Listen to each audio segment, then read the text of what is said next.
Technological Ashes. Chapter 8. Thirsty. What? You did? Why the hell would you willingly do that? Andy looked at Gordon, who looked at me. It was Gordon who answered. Because, Seb, Atmos held the cure for our mom's cancer. That's what they do. They weaponize love. It kept her alive until we left. It was a mistake to work for them in the first place. We now know that.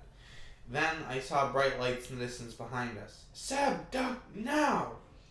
There were shots fired at us. Andy rushed towards the front of the train to speed us up. Then Gordon handed me an AK-47. Fire at anything that moves. I hid behind the door of the caboose and broke the window with the barrel of my gun. Bam, bam, bam, bam, bam, bam, bam. The car tailing us started to swerve erratically and then drove into the river.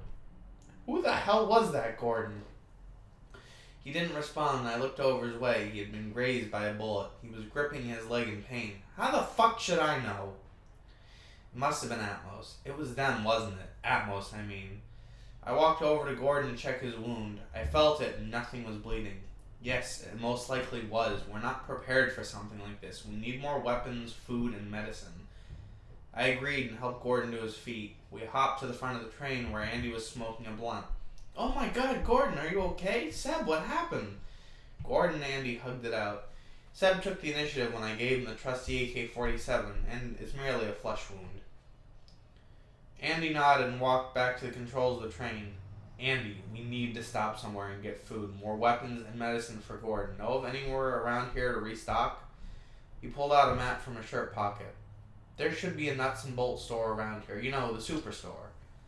I did, and I shopped there all the time. Then I looked out the window of the train, and I saw the nuts and bolts in the distance. It seemed to be untouched by the flames of Houston. Seb, are you sure this is a smart idea? I mean, the world is burning, and people are desperate. I nodded and clicked the AK-47 into the firing position. What choice do we have, Gordon? Andy, if I'm wrong, tell me now. Andy looked back and forth between Gordon and myself. Andy sighed loudly.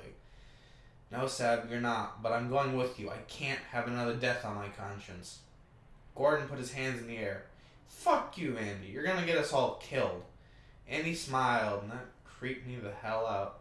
No, I won't, but I appreciate the concern. Gordon limped over to sit on the couch. Andy then pulled the train into a tunnel and parked it. He got a backpack and handed me a few grenades and clips of ammo. You ready, Andy? He smiled, nodded enthusiastically. You bet your ass I am. It would be nice to kill someone again. I chuckled nervously. Are you sure that's necessary? He clicked his pistol. It is. That's not a problem, is it? His finger was hovering above the trigger. I shook my head frantically. No, not at all. After you. And with that, we left Sparky to guard Gordon. Then we walked across the dark land. We walked through a forest of oak and maple trees. Suddenly, Andy held his hands up, and I'd seen enough movies to know what that meant. I stood still, and Andy walked out of the woods and started to fire his gun about 10 times. Please, no! I heard a woman shout, then a single deafening shot. Seb, it's safe to come out now. I just had to take care of some business. They would have asked too many questions. I quickly cried and wiped my tears away. Okay, Andy, I'll be right there. I walked out of the tree line and saw a large bonfire with 3 dead people, 2 men and a woman, and a tent that Andy was rifling through.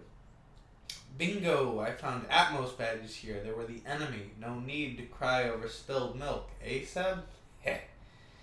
I just vomited onto the ground. Andy walked out of the tent. He was carrying a large backpack filled to the brim with radios, food, medicine, and more guns. I'm sorry, Andy. I'm just getting used to this whole killing thing. He walked over and put his hand on my shoulder. It's okay, Seb. They deserved it. Also, don't get us killed. Otherwise, my last act will be to kill you right back. Got it, champ? I nodded, scared shitless. Good. Let's go back to the train. No need to stop off at the store. I was about to open my mouth, but then again, Andy reached for his gun. Yeah, let's head back to the train. Andy nodded and we started the walk back. What the hell had I gotten myself into?